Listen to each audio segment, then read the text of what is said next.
Ladies and gentlemen, it is a pleasure for me to introduce from Basset. Let's get this right. From Basset, in every single fight I was researching you, you don't say La Puente. You say Basset.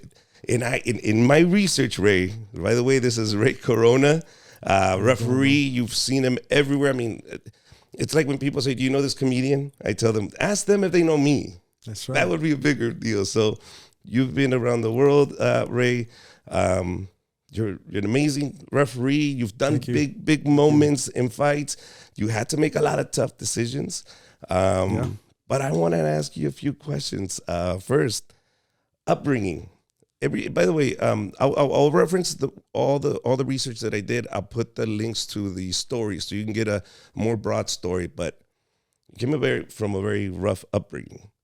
Yeah. Okay. Well, first of all, I just want to say thank you for having me. I appreciate it. You know, always a joy to see you in person. Yeah. I've seen you on the TikTok and you're a funny dude. Thank you. Just don't make fun of me, but yeah. Oh, it's coming. It's coming, buddy. Yeah. It's coming. Yeah. I grew up in Basset. I grew up in Basset, me and my brothers. I have no blood brothers, but I grew up, my mom and her sister, we lived in the same household, so we grew up as a family pretty much.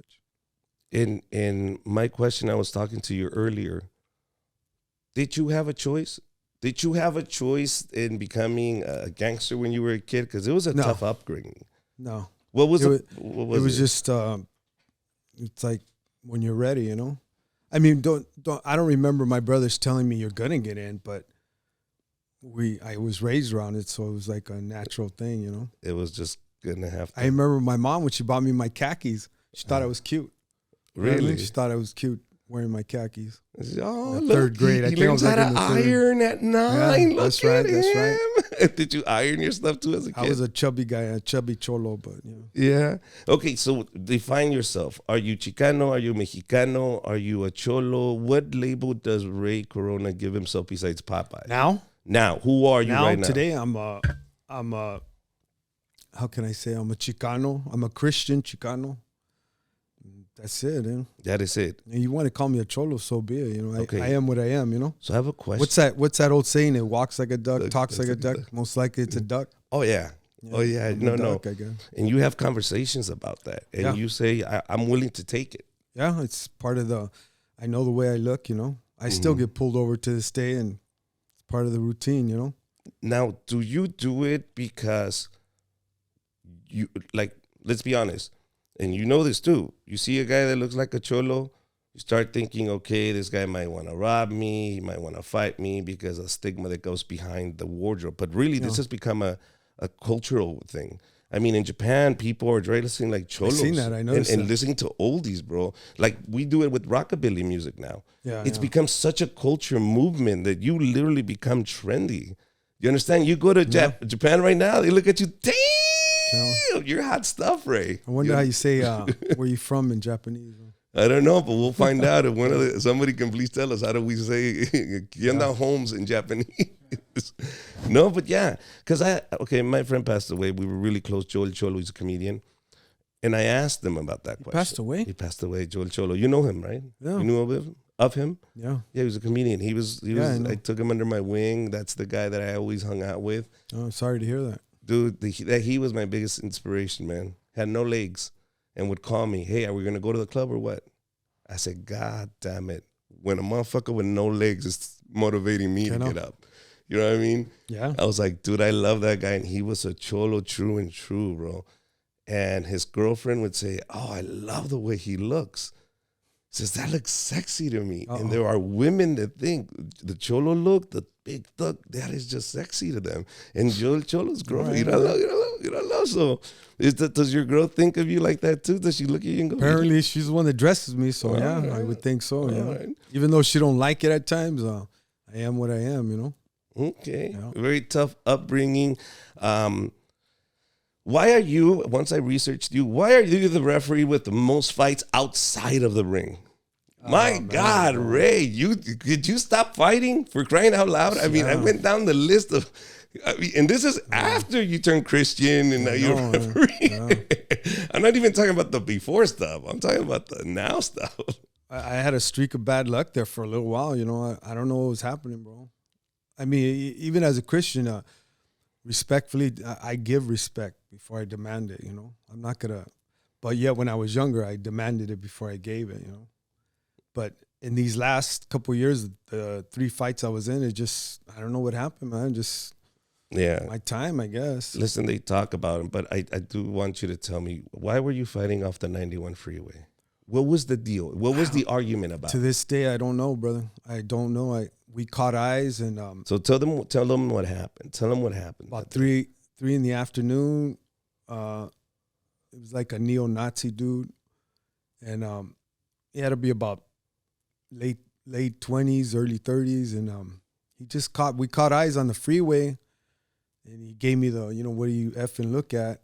And I just looked at him, and I'll be honest, bro, the size of him and all that, I just said, I don't want to tangle with that, you know? And he looked like he was in a bad mood, but he persisted, and I had to go fuel up off of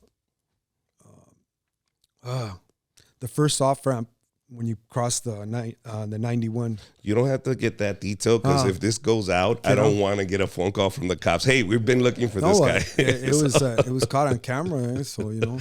Really? Yeah. Okay. So okay, you guys lock eyes, and then whatever. Yeah, and I had to go fuel up. I had no other choice, and I looked in my rearview mirror, and he was following me. So I pulled into the trucking gas station, and I got out of my truck, and he parked like 100 feet away, and he got out, took off his shirt real calmly, and started coming up to me, and I'm like, "Hey, dude, you know what? I don't want to lose my job. You got to kick back." And he just came at me, bro, and it was on, you know. You give him a 2-piece. He didn't. In my opinion, he didn't really know how to fight, or I fought better. But his youth he was getting me, bro. He was getting me, and I just couldn't stop him, you know. But thank God, you know, my boxing skills was more than his crazy caveman style. I always wondered if I would react like you did, though, because I take boot camp boxing. Oh, yeah. Not the same. I know, it's not the same. No, but would I do the three punch combination? I mean, did you go in there and just give him a 2-piece right away? How did it happen? Like in that fight? Well, when he came at me, he threw a kick at me, so I just started boxing. It's because I've been boxing since I was a kid. It comes natural, and this is what I tell parents. I think, in my opinion, every father should teach his child to defend himself at a young age, so when they turn 16, 17, even in fear, it'll be a natural instinct to fight the way you trained all them years. Yeah, right? And that's exactly what happened. You developed that muscle. It's not something that you just... Because when he was winning, because he was winning for a while, he dropped me and everything. My oldest brother was murdered. He was beaten to death. And I just thought of him. I go, God, don't let this guy kill me, because he'll beat me to death, you know, if he knocks me out or drops me again. And thank God, you know, I overcame, bro. I heard that. The funny part about it is everybody was standing around watching it. Well, somebody has to record it. Yeah. There had to be at least 10 dudes watching it. And 2 homeboys were standing like 15 feet away. And when he had me like in a guillotine, choke, and I couldn't get him off me. And that's when I thought he was going to choke me out. And I ain't going to lie, bro. I yelled to them. I go, hey, stop him. And they wouldn't stop him. That's when I just said, you know what, God, give me the strength to get out of this, because this guy's he's going to want to kill me, you know? Yeah. And thank God I got him off me. And, man, I just, with everything, a 3-punch combination, bro.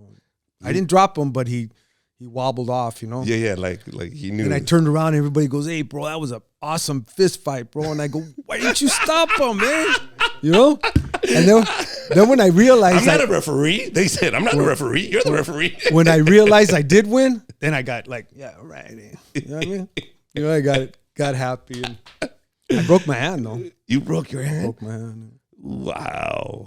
That is crazy. See, and I think that's survival instinct. But it's weird always, like talking to you and reading your stuff and seeing your interviews. You'll be discussing a fight you had off the 91 freeway, and then all of a sudden you throw a cookie in there. Like, yeah, my brother was brutally murdered. And then you continue with the story, and I'm like, hold on. Your brother was brutally murdered, beat to death. Yeah. Just the lifestyle, the gang lifestyle that got involved? I don't want to get too personal with that, but It was just behind drugs. It was behind the sad part about it is he lived in a coma for about a year. Then he finally he caught a fever in the home, and he was in a convalescent home, but he caught a fever and he finally passed on, which was better because he was suffering, you know. Yeah. You know? No, I understand. Moving on. You weren't a very good gang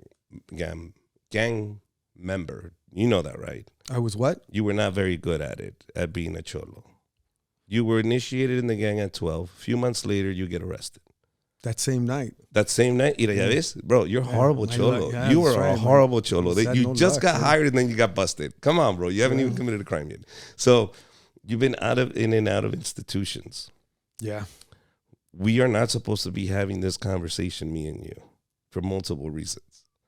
But one memorable, at 19 years old, you were institutionalized. Yeah. And somebody stabbed you in the neck.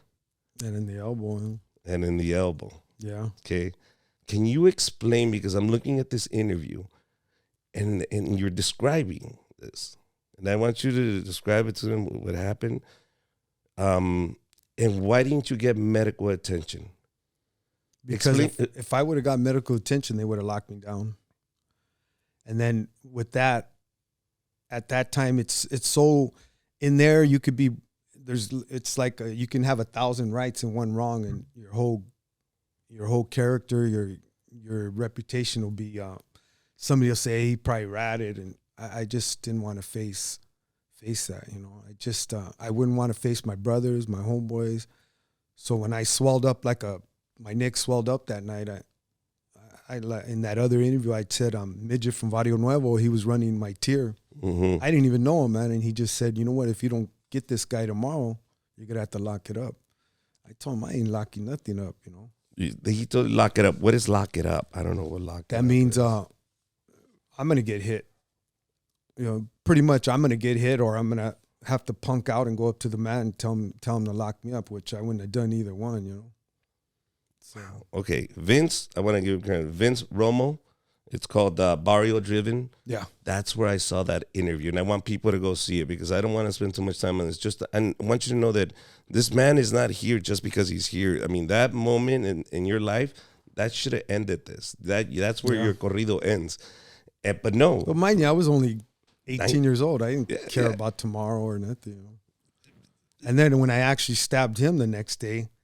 Oh, yeah? You stabbed him back? Yeah, I stabbed him the next day, and I really did some major damage. Thank you, Jesus. I didn't take his life, but, you know, after I got over my healing, I came out on the yard a week later, and I got the ultimate respect, you know. And it just lit a fire under me, like, you know, it just made me want to act more stupid, you know. And this is where I'm thinking, if I was going to hire somebody, especially a referee, I would hire somebody like you, because man, too bad you weren't a promoter, huh? Oh, bro, you know? I'll talk to him because think about it.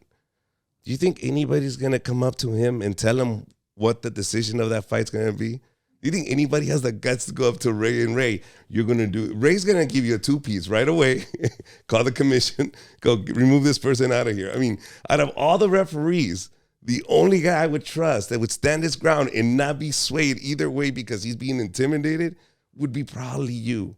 Do you understand? I would never sway any other way but fair, bro. You see what I'm saying? You know, I'm so blessed to, again, from my upbringing, and I've been all over the world, and I've been paid to do it, go to fights. I've been to countries that, where would I ever go, you know? And I would never cheat for nobody. I would never sway for any promoter. I wouldn't give that up. So what happens to this referee? I forget his name that swayed towards Pacquiao, and they're talking about the long count. What do you guys, amongst referees, how does that look? Where do you guys stand? Does that tarnish your reputation as a referee? I mean, I interviewed Jack Reese on my podcast, and right away I just said, you know what, I would never do this. But a minute later, Jack Reese said, well, hey, I talked to his daughter, and he's in the first stages of Alzheimer's. He's in the first stages of, he's losing. Yeah. So I'm not going to say he didn't do it, and I'm not going to say he didn't do it. But yes, he did verbally say he gave it a long count, you know. Yeah. But I mean, believe me, I've done a lot of raza, African American fights, and I, I I don't think any raza would really want to win by me cheating for them or giving them an extra long count, because when you win, when I used to box, when you win, it's such an awesome, like, I did this, not my team. I mean, you could give credit to your coach and all that, but when you win in boxing or MMA, it's like, you let go. Won. You let go. Yeah. Yeah. You let go of that extension. It's just you and that other. And you know, if you cheat, if I know you cheated for me, gave me an extra long count, then it makes the win worthless. Like, you know what? I really lost, you know.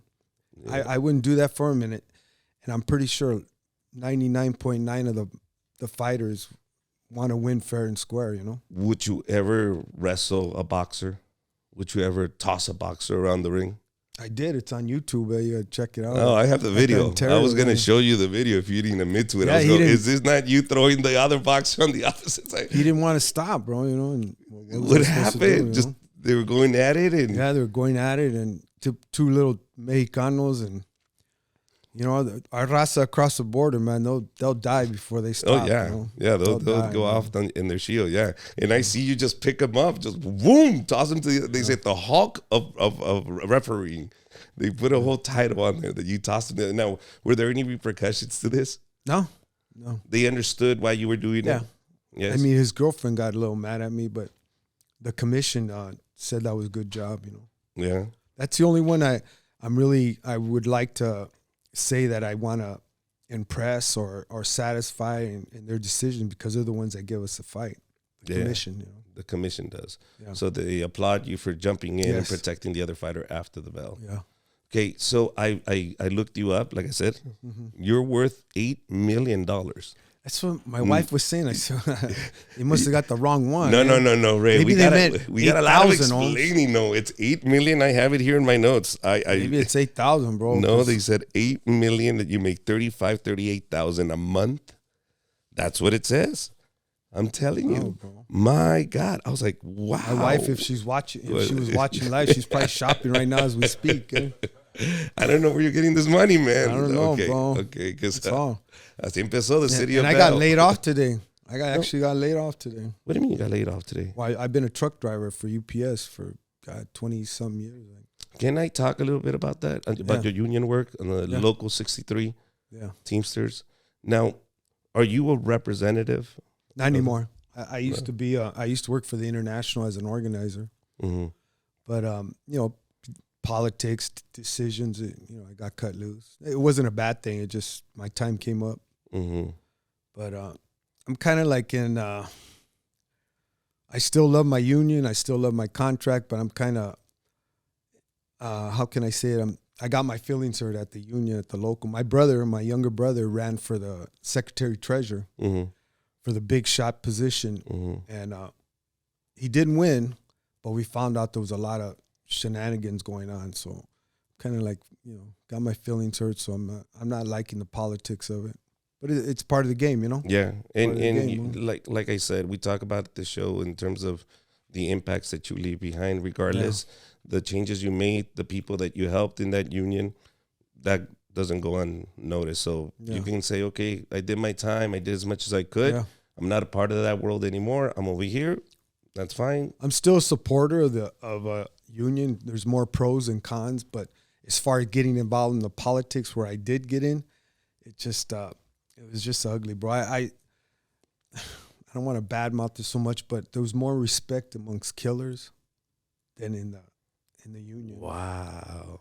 You know, these guys but you know, mind you, well, with that, even when I was an organizer, I used to constantly preach that to them. I go, all this backstabbing and you guys getting mad that why did he get that position, or that's not your area, that's my area, or you know what, he got that position because of that. I go, you got to stop all that. So the same time I preached it then, I'm still preaching it now. You know, it just now. I mean, again, because when I've been state raised most of my life, you were held accountable for what you said, and if you said it, you better be willing to give your life for it. Do you understand what that means as a referee, though? You know? Nah, I don't sway, motherfucker. I said this. Is it right, this? man. Is this? Is you stand by your word. Those people are not made anymore. Those you don't produce men like that anymore. Well, But I like to think my 5 sons are like that. oh, You know? dude, You know?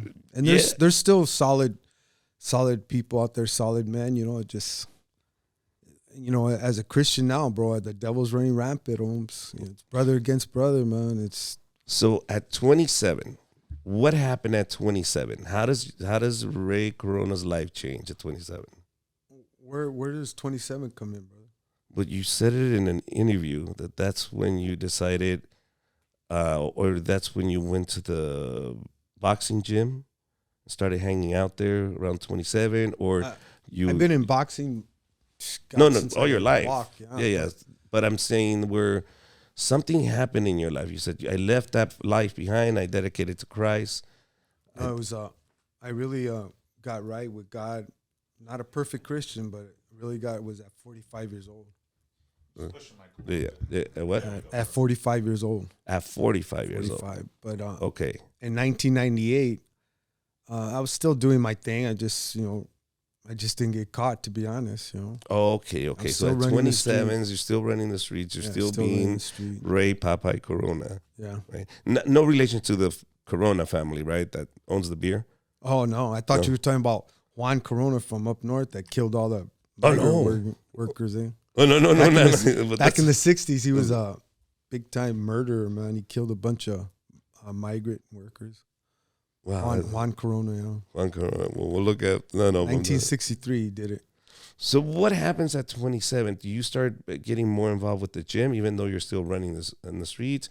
Or when is it that you now start showing interest for boxing? When does this become? When does Ray Corona, the referee, become? How does the process begin? About 95. I knew I didn't have it anymore to be a fighter. So I asked Ben Lira out of South Amani, who trained me as a kid, and I wanted to be a referee, and he said, "Well, you gotta be an amateur first." And how old are you at this time? When you said, "I'm not gonna make it as a fighter"? About 25 years old. Okay, so that's what I'm talking about. So 25, you make the decision. I'm not gonna be a fighter. I was just doing too much drugs, bro. Tell me about it. Yeah, too much drugs, bro. Now we do the drugs for other reasons. Yeah, because my back hurts. My feet hurt. That's right. Arthritis. Got a headache. So you decide I want to be a referee. How does that process happen? Well, they want you to be an amateur, and funny story on that is, so I sat on the side as an amateur for 5 years, and Melody, she passed away. May she rest in peace. She wouldn't let me referee, bro. She wouldn't let me referee, but partly it was my fault. I was still screwing around in the streets, and the funny story I was saying, I was doing a lot of cocaine and speed, so I went in the restroom one time. I was at a fight, and I went in the restroom one time and did some líneas. And I come out of the restroom, and I run right into her, and she just looks at me, and I just look at her, and I go, "What?" She just nodded her head and walked away.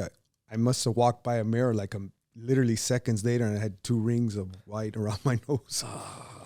So that's what I thought to myself, like, oh man, she's probably gonna fire me, but thank God, bro, she didn't fire me. But I never worked, and that's when I stood on the sidelines for 5 years, and then I told Ben Lira I want to be a pro. She didn't want to let me. So for a whole year, I had to go to training, and go to the fights, and you did what at the fights? Just watch? Just watch. And hung out? Politics, getting to know more referees, asking questions. Yes.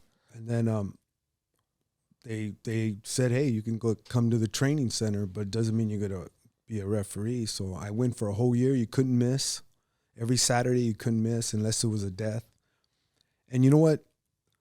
With my background, I mean, all these referees are cops, sheriffs. One was a judge. There was one that was a district attorney.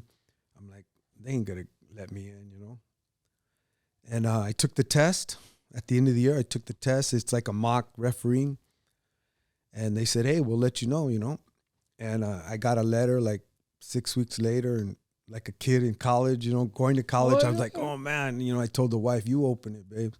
But I didn't have any confidence. And how old were you at this time? I was 32. 32 years old. Yeah, so it took almost like 9-10 years to get in, you know. Mm-hmm. And God is good, bro. They let me in, you know. But before they let me in, they sat me down, all the referees, and said, "Hey, if you embarrass this commission, you know, we'll turn your back on you." You know. Yeah, yeah, because their entire reputation is in the line. You understand? Yep. They're gonna take your side, but as long as you understand what the rules are. Yep. And this is crazy because people will ask themselves, "How do I become a referee?" And there is no magic wand. There is schooling, but that doesn't guarantee that you're going to be trusted with. You can even get a license. Doesn't mean you're going to work. No, because you understand, I feel like those people have to rely on you to save somebody's life. Yeah. When you're up there. Because their lives are in your hand, you know. Yeah, because you're supposed to stop this fight, right? And other referees in the UFC, I've seen them get in trouble, and Dana White will call them out and go, "What the hell's wrong with you? Are you not watching this fight? Are you not seeing what he's doing to the other guy?" In the referee's defense, Dana White's never been a referee, you know. And you know what? I don't care if you're ringside. When you're actually in the ring next to those fighters, you see things that not even somebody on ringside, you know. This is why I probably get so afraid for my son. You know, he's a professional fighter, and I get afraid for him, bro. I get real nervous when he's in there, you know.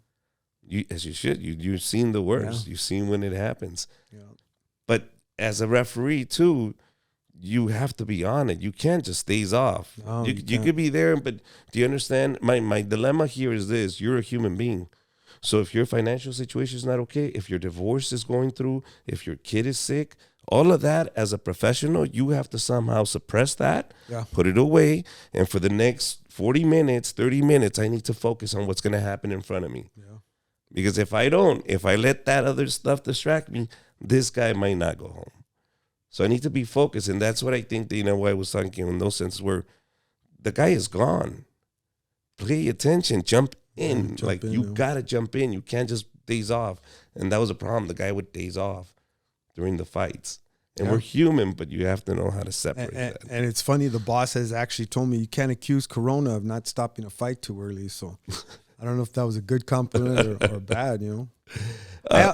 You know, the way I look at a fighter, it's like us. We're all here. You might have 4 or 5 different homeboys all come over. Everybody's drinking a beer, but you always have 2 homeboys that are constantly bickering, but we're still friends, and they're still friends. Yeah. And then finally they say, "You know what? The hell with this. Let's go out there." And you're watching your 2 friends fist fight, and then you finally say, "You know, I got love for but so-and-so's had enough. Time to stop it." And that's how I try to put my mindset. Because when we were young, you know, amongst the homeboys, you know, we'd get in little arguments, go out there and fight. Funny you say that. I asked fighters that you've refereed. I called them. I know them. Uh-oh. And I asked them, "What do you think of Ray Corona, Popeye?" All of them said, "Ese güey te deja echar chingazos, bro. I'm gonna let you throw, bro. He won't step in. He lets you throw. That's what I love about him. He will let it go, let it go, let it go. He'll let you break it through. You'll clinch and he'll let you. He'll give you a fighting chance, but he doesn't butt in. He's the most comfortable referee I've ever had where he can just let me fight." Yeah, thank you. And I was like, wow, really? The best compliment, in my opinion, you could give a referee is, who refereed that fight? Yeah. That just means I didn't get involved, you know? Yeah.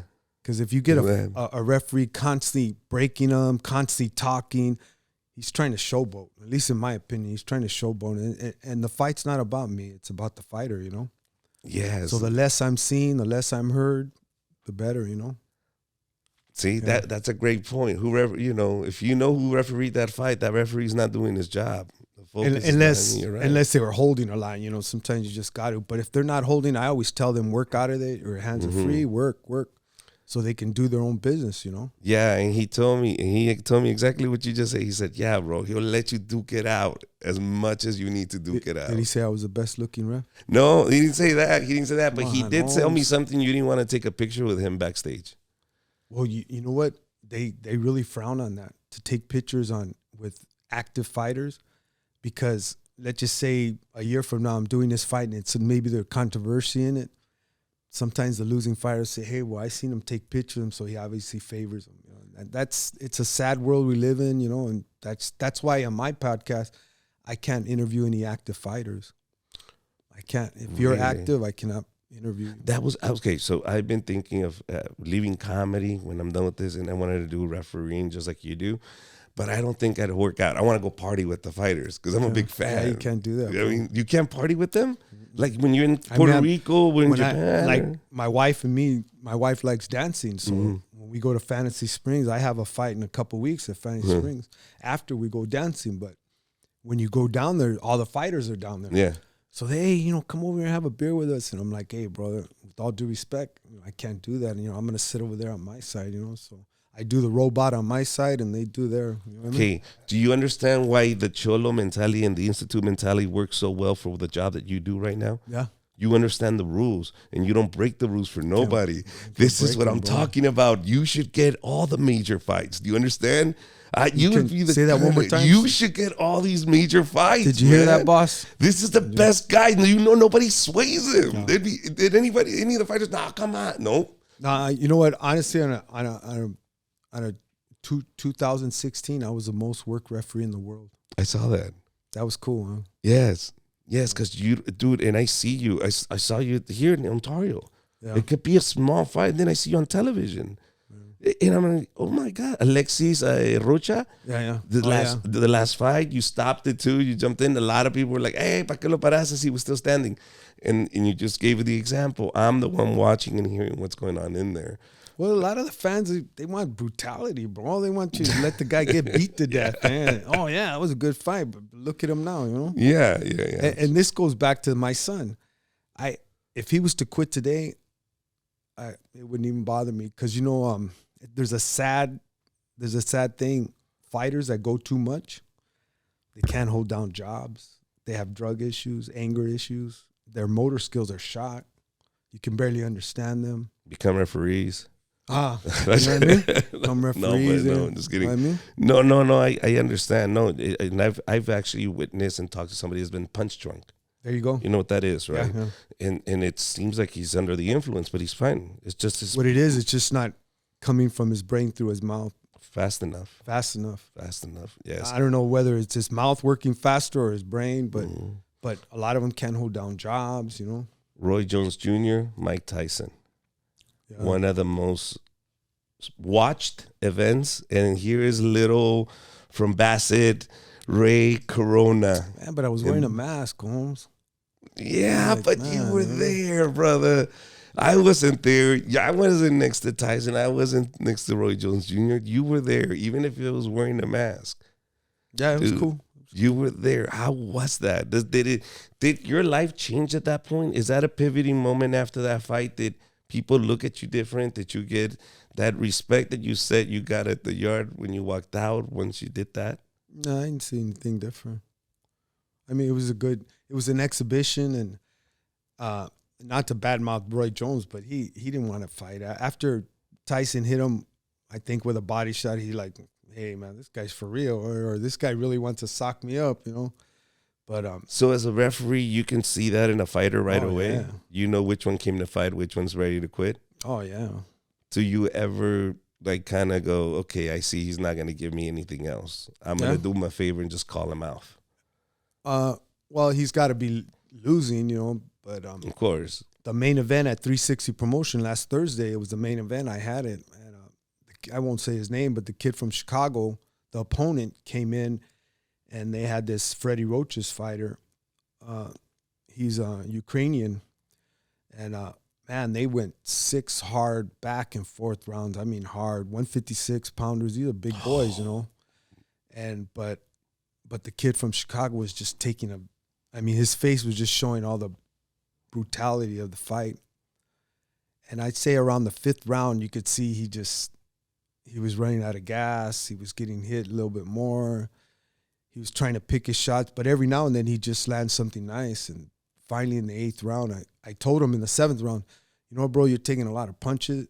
I can see you're in the fight, but if you don't, show me something, I'm going to stop the fight. There's no reason for you to get beat like this. He goes, no, I'm good. Let me stay in the fight. And I told his coach, you want this? Is this what you want? And his coach wouldn't answer me. So that was part of the, I don't want this. And I told him, if you don't show me something, I'm going to stop the fight, bro. And sure enough, in the 8th round, he just took like 4 consecutive hard punches and no answer back. And I called the fight, and he didn't complain, Well, he knew too. He knew he was done, Ryan Garcia. I can't speak on upcoming boxers fights. No, not upcoming fights. What I want you to talk about is can you just give me an opinion on who he is? Is he a legit fighter? Yeah. Yes. Is he legit? Is he all the hype that people say it is, or is this his social media? It's all of it. But he proved himself when he fought what's the kid, the white kid from that dropped him. Mm-hmm. That was a vicious drop. Mm-hmm. He dropped him clean with a straight left hand, and Ryan got up and handled himself well. So that's the moment you said, okay, the kid got it. He's got skills and he's got talent. Knowing what Ryan Garcia did with social media, do you think differently? You think parents should now start investing in their kids? Because imagine if your son, you would have encouraged him to join Instagram, Twitter, TikTok, all that at a very young age, just like Ryan Garcia did. And now does your son now get to skip the line? Because that's what Ryan's doing. Ryan gets to skip the line because he can put asses in seats. Yeah. Okay, your son doesn't. Let's be honest, because if they put your son in a fight, they're going to go, well, how many asses can he bring? Yeah. So do you think now as a parent, are we doing our kids a disservice not building their social media at such a young age? So when they do come to these conclusions that I want to be a boxer, they get to skip the line like these other people. But in my opinion, I think social media is bad. Okay. I mean, just like today on my TikTok, I got the WBC award at Las Vegas. Congratulations. If you see it on my TikTok, WBC gave me an award, and me and my wife, and I think my wife is gorgeous, and she was wearing a nice red dress, and this guy just out of left field, he goes, if she was so much of a Christian, why was she wearing a dress like that? And me, I just took it hook, line, and sinker, and I said, you know what? We went back and forth. I go, show me your face. If you're going to sit here and talk about my wife, show me your face. And he just went back and forth, teasing me. And I could see he was teasing me, but I kept getting more mad and more mad. Finally, I just said, you know what? I'm going to be at Los Gallos boxing gym. Come down. We'll do it with or without gloves. But I'm a man. I don't carry a weapon. And, man, my wife seen that, and she ripped into me, bro. Yeah. She goes, what did I tell you about this? What did we all tell you about? You're falling into it. I go, hey, that you're my wife. I ain't going to let somebody disrespect you. 100%. And you know what? This is what I tell my son Adrian, the fighter. I go, you got 10 wins, 1 loss, 3 knockouts. If you get on social media, be prepared, Mio. Somebody's gonna push a button. And if you don't want to deal with that, don't even get on it. So he don't get on it. But see, that's, in my opinion, all due respect, I think he should. Because we can't. He does have a Instagram page, but he doesn't get on it much. Yeah, and don't get involved. Like I have my brother that helps me out. Mm-hmm. I don't read the comments. See, because your work is going to be shown. I don't need to read the comments. See, he can hate all he wants. He's at home in some trailer trash, making those comments, butt naked, alone with no women. And you're his entertainment. Do you understand? I didn't want to visualize that. No, but okay. that's what he's doing. Just some slap somewhere, just. And it's funny though, because he's having a blast. He's having a blast. Just an hour ago, I looked on there again with my wife. She goes, "Look, he just messaged you." And I'm thinking, what is he talking more? And he goes, "Hey, I'm sorry." So that's it. Huh? But man, he had me all going all today, man. Went to the gym all there. I called him. He's like, "What do you want?" I was like, "Nothing, bro. Just, are you coming?" Yeah, I'm coming. What, I mean, the social media, I guess, works for some, and it works for. I'm sure Ryan gets hate comments. Of course, of course. But he is skipping the line. So what More do you power think? to him, Yeah, if he has the ability to do so, and he can prove it, if people want to see him fight, then that's it. Look what Jake Paul and Logan Paul are doing. What is your opinion on that? You can comment on them. They're not fighters. Well, they got pro license though. Now they do. But I mean, if they, like you said, if they could put seats in, seats, when they fought at Staples Centers, I did the undercard, and that place was packed, bro, packed. Mm-hmm. I mean, they were trying to sell tickets out there, and some people couldn't get in, you know. See, so I'm thinking, because eventually I'm gonna be really famous, okay, and I'm gonna need somebody to train me. There you go. Because I want to have a fight too, bro. That's in my bucket list. That's right. So will you be willing to train me for my first YouTube fight? We'll get a tall midget, bro. You can fight him, man. Yeah, bro. All right, good. There you go, bro. Now you heard that here, guys. He's gonna train me because I know you trained your son. Midget, with a limp. With a limp, man. Nah, not a limp. Not that guy. I hear he's pretty strong. Give me somebody else. But you coached your son through all his amateur career. No, I did and I didn't, but majority of it, I did. And then when he turned pro, I took him to Ben. Yeah, you went to Ben and you told Ben. Because Ben is a teacher. Ben looks out for his fighters. Ben builds fighters. He doesn't just throw you in there, you know. And this is why I couldn't fight. He, if I couldn't cut my weight, he wouldn't give me a fight, and I just never could get my weight down because I was, you know, doing drugs and in the streets, in and out. So I come to the gym for 2 weeks, miss for a month, and you know I was never. Is your son Adrian really? You can see it in him that this is what he wants to do. He's very dedicated. Just this past Thursday, Manny, the one that used to train Andy Ruiz, said, "Hey man, your boy comes to the gym and just kicks ass. You know, kicks everybody's ass." And Ben told me, you know what? He's really getting real serious. So if that's what he wants, you know, God willing, he'll be a champion. If not, you know, I hope he gets out before. So I don't want him to have, you know, all the brain damage. Our brains ain't made for that. No, they don't need to. Out of all your tattoos, which one do you hate the most? It's not that I hate them. It's just I got this. No. There's one. I know what's going on with your skin. Your skin is fine because I'll put up the video from David's thing. But is there one that you said, man, maybe I should have waited? Like, is there, because they were homemade, right? They've been done in the joint. All in the joint, right? Was there one time that you got tattooed and go, bro, that doesn't look like my hyena, bro? That doesn't look like this one. See, I know there's always one. This one, right? It just looks real cartoonish. Right, when they did it, and you're like, fuck, but you didn't. You paid 2 sopas for it, right? And you're like, I didn't pay for nothing. You didn't pay. A solid soldier don't pay. You know? The true soldiers don't pay. It's recognition. That's where. And I'm not cutting people down that have tattoos now. You know, now it's a fad. Yeah. When in the 80s, when you had tattoos, it was pretty much a mark of you being in prison. Yeah. Which, on that note, there's cowards in prison. There's sissies in prison too. But there's a hierarchy. Yes. In prison. And the hierarchy doesn't pay. So you were part of that hierarchy of the top level. So what are the levels? For example, just take me through this because look at me. I'm a paisa, bro. I'm a paisa. If I hit prison, paisas in there too. I'm going to go to the paisa side. ¿Qué pasó, señores? ¿Quién quiere hacer tamales? I know I make tamales, right? But in the hierarchy. I'll remember you on Christmas. I know, right? How does that work? How does the prison work in terms of that hierarchy? Who's who and who's what? I just come in. What happens to me? Well, you're gonna go with the paisas. Let's say I'm sureño. Yeah. What happens to me now? You just go with your clique. You gotta form you gotta make your bones amongst your clique. You know. Okay, so you're either gonna be a soldier or just, you know, a hang around, and the hang arounds are gonna be treated a little bit different than the soldier. You know. So after this, be required to carry the stuff instead of. You know, you just go get this, go get that. You know. But, okay, you established this position as a top tier when you were around 19 years old after that stabbing in the neck, right? 18 from Youth Authority in there. Straight to 18. So I just mingled with the young gangbangers. We're almost expected.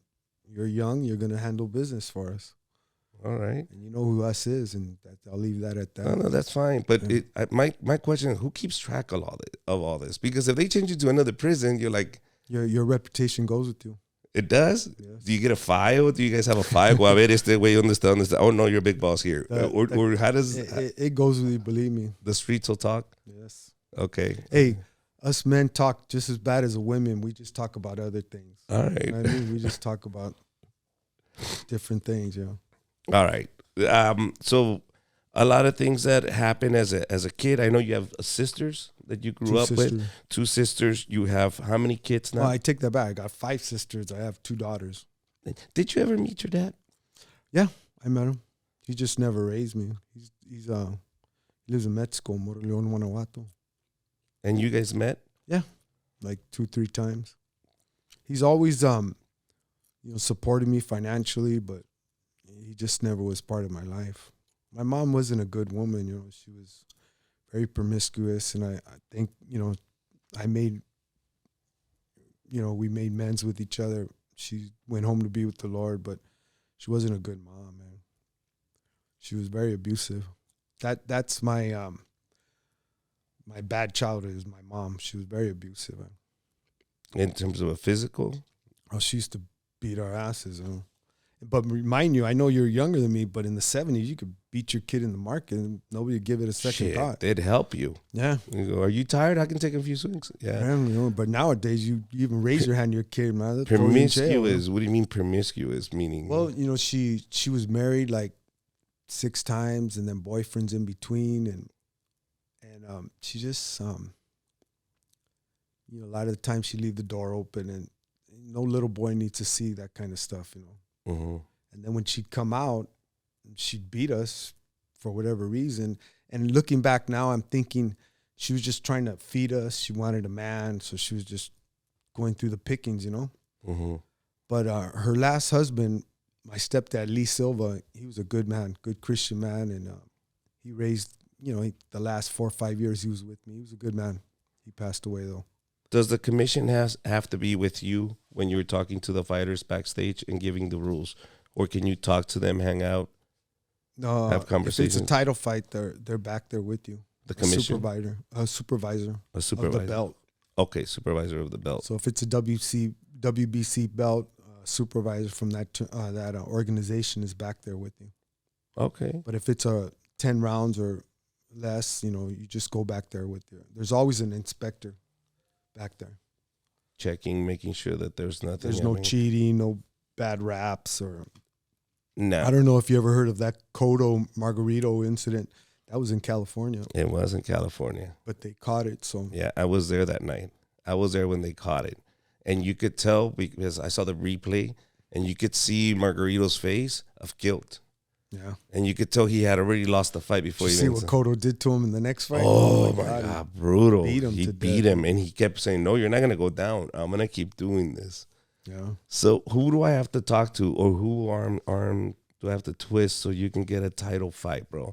Like a legit title. I want to see Ray Corona being the referee for the big Canelo fights, bro. When can we have that? Pray for me, man.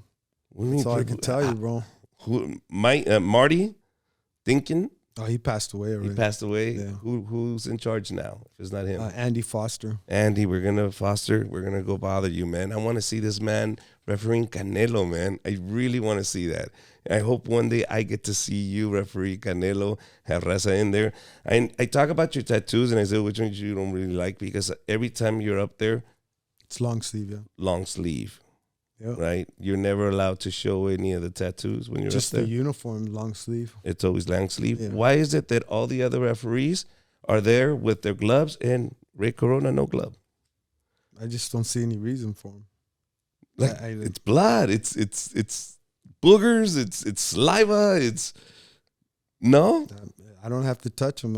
Why do I need gloves? But you have to separate them. You have to go in there. You have to. I have a towel in the corner. Okay. But you, out of all the referees, I kept looking at fights and go, gloves. What? Nobody gave a budget to Roy Corona. Don't you know that the Teamsters will fight for your personal protection equipment? That's right. Yeah. We will pay for that. You don't have to spend money on it. Ray, talk to the union rep. Let's get this done. I don't see any need for them, man. No? Have you ever been in a fight where you're like just gone? Like, oh my God, I can't stand this. Because you've seen everything. There's nothing that I think will surprise you. Have you in a fight ever been surprised and said, oh, this is too brutal? This is way too much. Out of the over 600 fights you've refereed, any of them come to mind right now and you go, too brutal? Well, just like the one Thursday, that's going to stick out in my mind. The kid from Chicago, he was fighting back good, but his shots, you know what? It was almost compared to the Chavez. You guys are young, Chavez and Taylor. Yes, I remember that. Okay. Everybody complains that the fight was stopped at the last 3 seconds of the fight. They shouldn't have stopped it. But if you look at that fight, one day, just watch the whole fight. Taylor might have hit Chavez 6-7 times, but Chavez would hit Taylor 3 times. Those 3 shots were brutal. Where Taylor's shots were more points. Yeah. Chavez shots were hard, and just every shot was hurting. And by the 12th round, when that happened, Taylor was a mess. Even though he was winning on points, he was a mess. His body was a mess. And mind you, I met him like a year after the second fight, and he's never been the same. That's what they say. Never they said after that beating. He beat him almost to death, bro. Yeah. Can you imagine being beat to death? I mean, one thing is getting jumped by somebody, but to be beat to death like that, that's brutal, bro. And that brings me to my other question. Dana White has his new sport of slapping. Is that the new lazy boxing of America? Are we that bored? We don't have enough to watch that we have to create a new sport of just slapping people? And will you be a referee? Heck no. No, espérate. Don't say, look, the cameras are recording. Who I knows? Excuse me, I won't, because first of all, anything we do out of California, we got to ask for permission. But I know Mr. Foster won't allow any of that. Just like he won't allow bare knuckle fighting. Oh, yeah. It won't. It's not allowed in California. So the slapping, but you've seen it, right? I don't see the purpose of it. I know. I was like, are these just lazy boxers? If that's the case, I just talk crap to my wife, Holmes. Yeah, right. So, practice there. They get your training. You're just fine. I just don't see what's the big deal. I don't see any entertainment of it. You look, and I'm not going to lie. I watch it and I go, whoa, that was crazy. Because every shot is like, the guy's about to fall. I mean, I might not like some it, guys, but if he slaps you right, it's harder than a punch. Yeah, they get knocked out. Yeah, they get knocked out. That's why I was asking in terms of the brutalness of it. If you ever seen something that brutal, because now with these slap is there. So I only watched what's on Instagram, but who wins? It's whoever remains standing after 3 rounds. Okay, still standing, and then if you wobbled and you can't get up, and I think I'm roughly saying this is what I've seen. You wobbled and you can't go back to the square, then you can't compete anymore. Or you can actually quit, give your little baton back and get, I'm out. Those are just some of the rules. You can lean forward. And Dana White's involved in it? Dana White is the one invested in this. Yeah, look, I don't know, bro. Yeah, but it's weird. I look at it as just lazy. Like, how do you train for that? Yeah, really. Drink chicharrón and beer all day? Because you're only going to slap about 4 times before the other guy quits. Exactly. Do you practice on your wife and your kids? Where do you practice? How do you buy a special slapping bag? Like, do you understand? I mean, they're using chalk now. I mean, they're wearing T-shirts and they have uniforms and shit. I think some of them already have managers. So what next, bro? I don't know, Ray. What if one of your kids came to you and said, "Hey, man, I want to be a slap boxer"? You better do it out of this house. Nah, that is great. So, Basset, I wanted to test you on Basset because you claim Basset. You're Basset. When you're in that ring, you always say Basset. So, a few things I want to know if you really know your city, Basset. Because for me, when I looked it up, it said La Puente / Basset. It's a district in the city of La Puente. It is. But you don't say... It's on the map. It's on the map, yes. But even people from Basset or from La Puente will still claim L.A. Like my buddy, he's from Bell, and I said, if you were going to be announced as a referee, would you announce yourself as, JT from Bell, or would you say L.A.? Well, I would say L.A. because nobody knows Bell. So if I'm going to be announced, but you make the choice. I'll be honest, bro. It's partly to bring recognition to Basset, and it's partly my audio. I ain't gonna lie. That's where I'm from. And I'm proud of it. I'm not a active gang member, but I am a gang member, and I'm, and if you look at Basset is just, and not to say that we're the baddest, because even though we are, but. Hey. But everybody has their good and bad times, but a lot of bad things in that neighborhood. A lot of bad things, a lot of politics, There's a mural of you there. Yeah. There's a mural of you in Basset. I saw the video of you guys touring it. The guy, his mural, you know it's him because it has a little emblem. He has a brocha and he looks like a cholo. You're like, yep, that's probably him. That's probably Ray. That one. There's another boxer there too. That's in the Should have mural. put more. There was a lot of fighters out of my neighborhood. Out of Basset, yes. So my little game to you is quiz. How well do you know Basset? Because you're so proud of it. I want to ask you, why is it named Basset? Where does the name for the city Basset come from? Couldn't tell you, bro. Oh, bro. I remember back in the 50s, it was all La Puente, and then they started the Basset High School. And that's where it broke off, you know. I found out 1895, O.T. Basset bought that land from another person that foreclosed on the actual land in La Puente, and he then took it over and named it Basset after his last name. So the city, he's a homeboy too. Then it's a homeboy too. O.T. Basset. He owned that area, and so he named it Basset. That's where your name comes from. The high school Basset. What are their colors? Black and gold. Very good. Okay, you got one there. Very good. So you do know the high school. That is their colors. And besides Joe Corona, name 3 famous people that have come out of Basset. 3 famous people out of Basset. Jeez, Lionel Manuel. Very good. He was 2 Super Bowl rings. He played for the New York Giants. God, I can't think of the other 2. You know. Come on.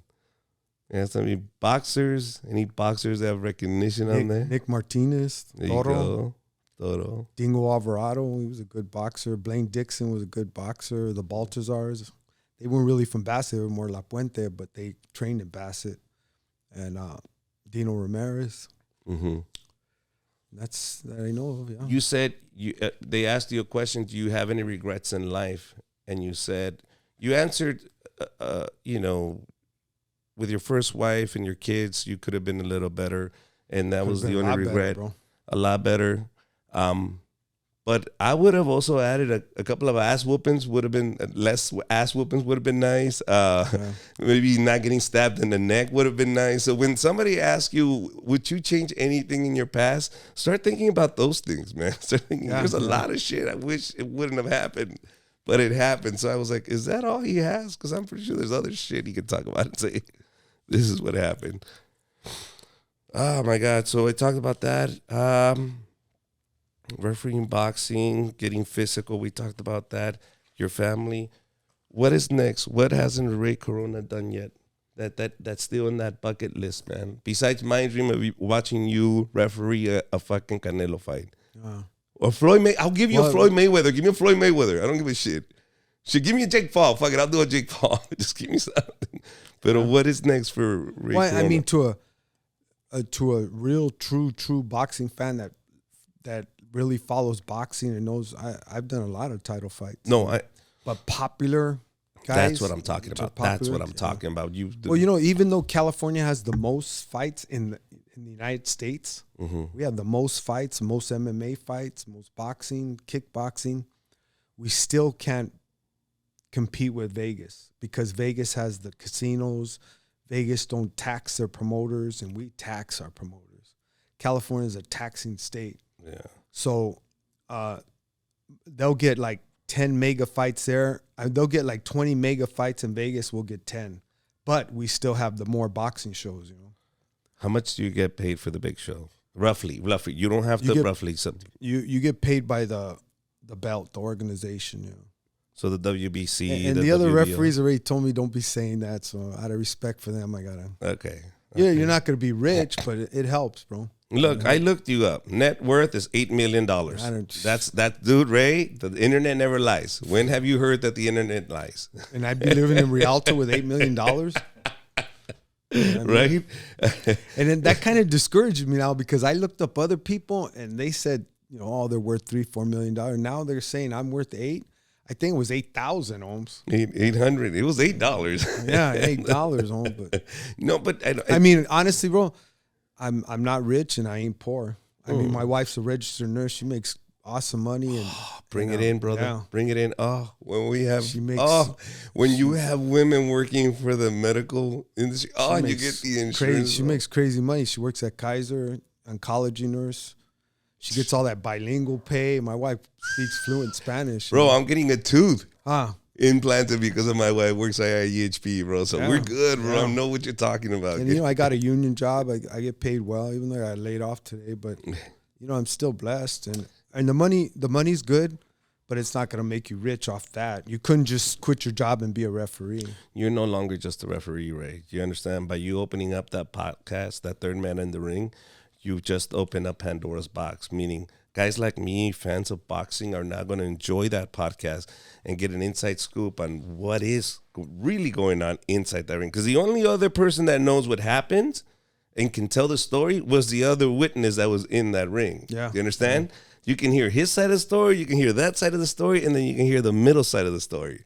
So by you providing that platform for us as fans, I think you're going to see that your life will change in that sense. And I think that social media that you're scared of is going to reward you at the end, because we are such fans that we're going to just tell everybody, we're going to gravitate to it. We're going to love what we're listening to. And at the end of the day, you know what you just said? Nobody knows who the referee of that fight is. Well, you can't do that anymore, Ray. Why? Because now they're coming to see the referee. Bro, when that happens, are you ready to step away when you are the biggest distraction in that ring? Because you'll go to Rialto, you'll go here to Ontario for the fights. And there's people waiting just so when you stop, they can take a picture with you.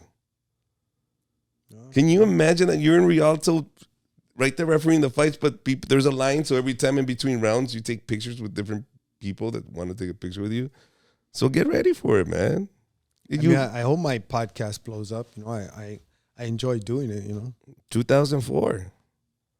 You did it, $1 Million Baby. Yeah. You were on the set, right? Yeah. Yes. How was that? How did they pick you? They just say, hey, we need 4 referees. How did you get the call? They just sat at a fight. He asked me. Just who asked you? I don't know who the producer was. He just said, hey, you think you'd want to work in this movie I'm making? I said, yeah. As long as you pay me, bro. I was in Bruce Almighty, too. And don't say that, bro, because there's people right now listening. I did a bunch of jail scenes in CSI Miami. Really? Yeah. Bruce Almighty with Noel G, you were there? Yeah. Were you part of that little clique that was? I was the one running because Noel didn't want to do it. Really? Yeah, that's me running it. Oh, shit. I was like his double. Like his, okay, he didn't want to run. Yeah, he didn't want to run. Little pussy.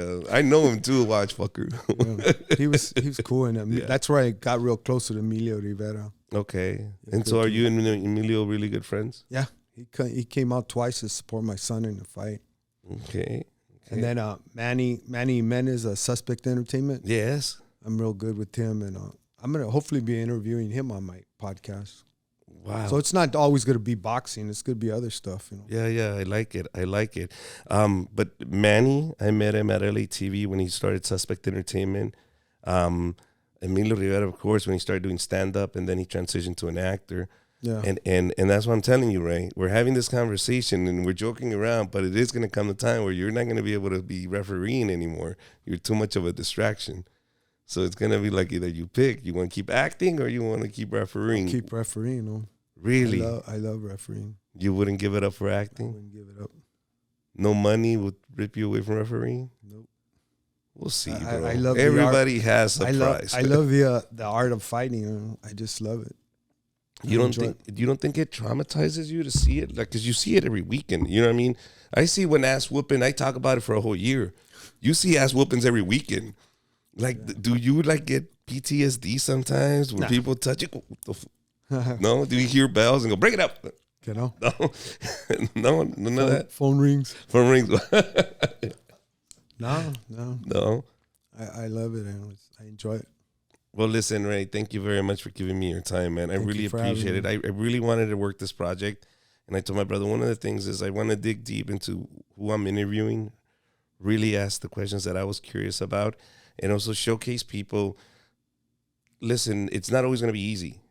And I know it at the end of the day, you're making decisions, and we talked about this, making the right decisions in life, and sometimes you don't get a choice to make a decision. The choice is made for you. Yeah. But it at the end of the day, eventually you're going to have to basically step up and make the right decisions. You can't hold other people accountable. Eventually, you're going to have to hold yourself accountable. That's right. And I think you did that. And you pivoted in certain points in your life. You said, like, finding Jesus, focusing more on refereeing.